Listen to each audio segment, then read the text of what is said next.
My name is Dr. Audrey Larkwell, and I want to start with something most women over 40 have felt, but never had explained to them. A period that no longer follows its old rhythm. A wave of heat that rises without warning.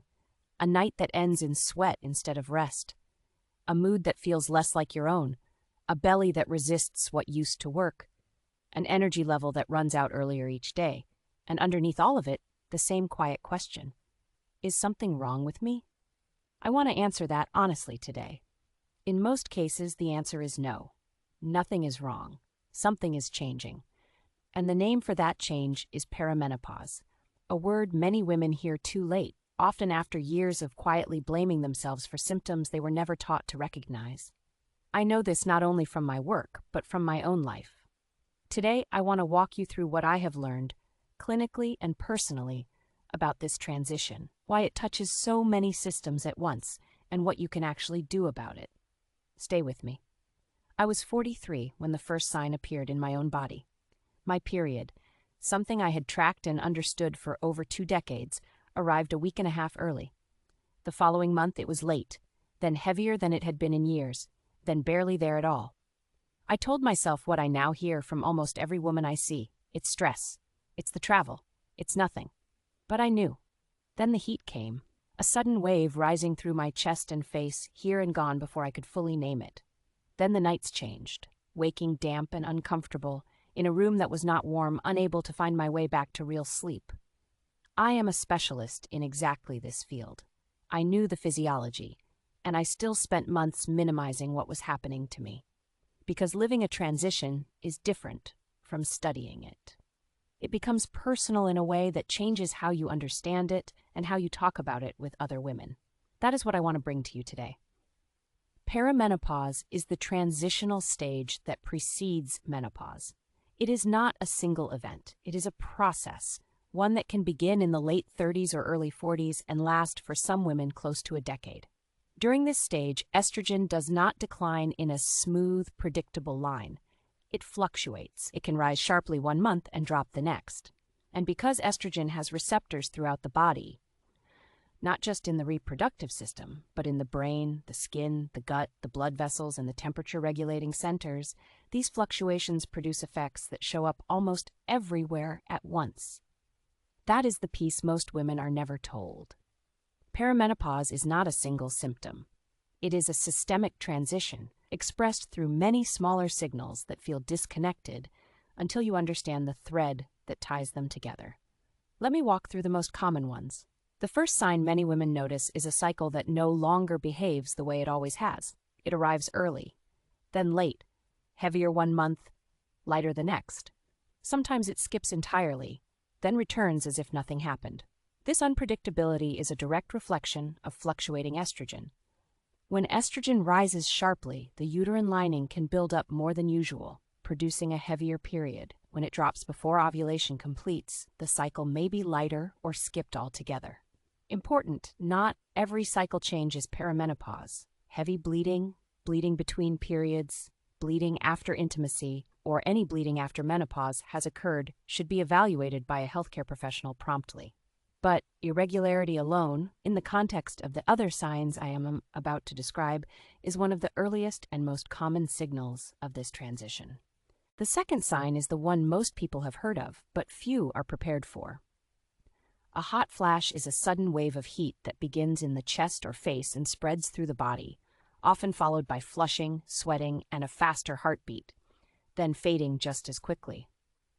It happens because fluctuating estrogen affects the hypothalamus, the brain's temperature control center, making it more reactive to small internal temperature shifts than it used to be. When this happens at night, it becomes a night sweat, and the consequences extend well beyond discomfort. Night sweats fragment sleep, and fragmented sleep does not stay contained to the night. It follows you into the next day, affecting mood, focus, cravings, and energy in ways that compound on top of each other. I remember those nights well. The frustration of waking up in a damp bed in a cool room with no obvious explanation. The third sign is one that causes more private shame than almost any other. Irritability that arrives without clear cause. Tears that come more easily. Anxiety that settles in before the day has made any real demands. And then guilt. Why am I reacting like this? Estrogen and progesterone both influence the neurotransmitters that regulate mood, serotonin, dopamine, and GABA among them. As these hormones fluctuate, mood regulation becomes less stable, and emotional reactions that used to feel manageable can feel larger than they once did. This is not a character flaw. It is a neurochemical consequence of hormonal change, one that becomes harder to manage when sleep is also disrupted, which it very often is during this same window. The fourth sign is the one that carries the heaviest emotional weight, because it is visible. A waist that changes. Clothes that fit differently. A midsection that no longer responds to the habits that used to work. This is not a discipline failure. As estrogen fluctuates, the body's fat storage pattern shifts away from the hips and thighs toward the abdomen. At the same time, declining estrogen reduces insulin sensitivity, meaning the body manages blood sugar less efficiently, which can promote further fat storage and intensify cravings. Add the cortisol elevation that comes from disrupted sleep, and the conditions for stubborn abdominal fat become almost predictable, not because you are doing something wrong, but because your internal environment has changed. I experienced this myself, and I understand exactly how unfair it can feel. The fifth and sixth signs travel together. Low energy, not ordinary tiredness, but a deeper fatigue that makes mornings feel heavy and afternoons feel like a negotiation. And sugar cravings, the kind that feel impossible to resist by evening, even after a day of genuinely trying. Both are connected to the same underlying mechanism, blood sugar instability driven by reduced insulin sensitivity, compounded by poor sleep, which independently raises hunger hormones and lowers the hormones that signal fullness. When you understand that mechanism, the craving stops being a referendum on willpower. It becomes information, a signal that your body's energy regulation needs more consistent support. The remaining signs are often the most quietly devastating because they touch identity. Dry, thinner skin, hair that sheds more and feels less full, joint stiffness and muscle soreness that arrive without explanation. Estrogen supports collagen production, skin moisture, and has anti-inflammatory effects throughout the body. As it fluctuates and declines, skin loses elasticity, the hair growth cycle shifts, and the body's joints and muscles may become more reactive and slower to recover. These changes deserve evaluation, not dismissal. Thyroid function, iron levels, and vitamin D are all worth checking when these symptoms appear, since they can overlap with or mimic hormonal changes. But in the context of the other signs on this list, they are frequently part of the same transition. Here's the picture I want you to walk away with. Fluctuating estrogen destabilizes the hypothalamus, producing hot flashes and night sweats. Night sweats fragment sleep. Fragmented sleep elevates cortisol and disrupts hunger hormones. Elevated cortisol and disrupted hunger hormones drive abdominal fat storage and intensify cravings. Declining insulin sensitivity compounds the blood sugar instability behind those cravings. And throughout all of this, the same hormonal fluctuation is independently affecting mood, skin, hair, and joint comfort. This is not 10 separate problems. It is one transition expressed across many systems simultaneously. And once you see that, the experience stops feeling random. It starts feeling like something you can respond to. ACOG, the American College of Obstetricians and Gynecologists, is clear that perimenopause and menopause symptoms can be managed through lifestyle changes, hormone therapy, and non-hormonal medications, depending on a woman's individual symptoms, health history, and risk factors. That means real options exist, and you do not have to simply endure this transition in silence.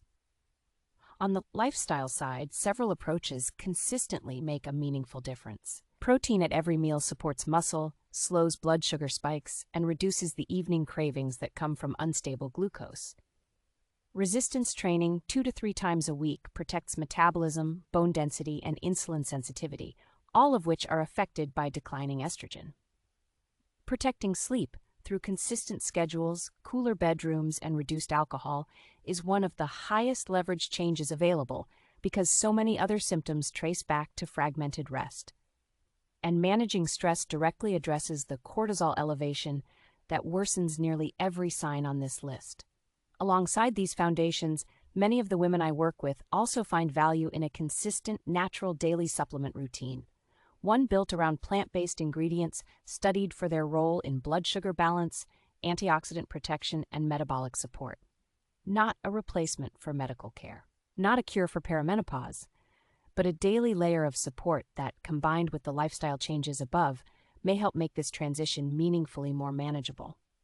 If you've been experiencing several of the signs I described today, irregular cycles, hot flashes, night sweats, mood changes, belly fat, low energy, cravings, or changes in your skin, hair, or joints, the guide in the first link of the description was created to help you understand this pattern more clearly and explore the natural daily approach many women have found helpful. I want to be direct about something important. Heavy or unusual bleeding, bleeding after sex, bleeding after menopause, severe pain, significant depression or anxiety, or any symptom that feels medically urgent should be brought to a healthcare professional promptly. Not managed through lifestyle changes alone. The signs I described today are common and often respond well to the approaches I outlined. But your symptoms deserve a real medical conversation, not just a self-managed routine. Please have that conversation if anything I described today feels significant, persistent, or worsening. If there is one thing I want every woman watching this to take away, it is this. Your body is not betraying you. It is communicating. The irregular cycle, the heat, the broken sleep, the mood, the belly, the fatigue, the cravings, the changes in your skin and hair and joints, these are not random failures. They are signals from a body moving through a transition it was always going to make. I know, because I have lived it. And a transition, once understood, is something you can navigate. With the right information, the right support, and the right conversation with a professional who takes your symptoms seriously. If this video helped you recognize your own body's signals, subscribe to the channel. In the next videos, we will continue exploring the quiet changes women experience after 40 and the evidence-informed steps that can help you feel clearer, steadier, and more in control of your own body. This is Dr. Audrey Larkwell. Thank you for watching.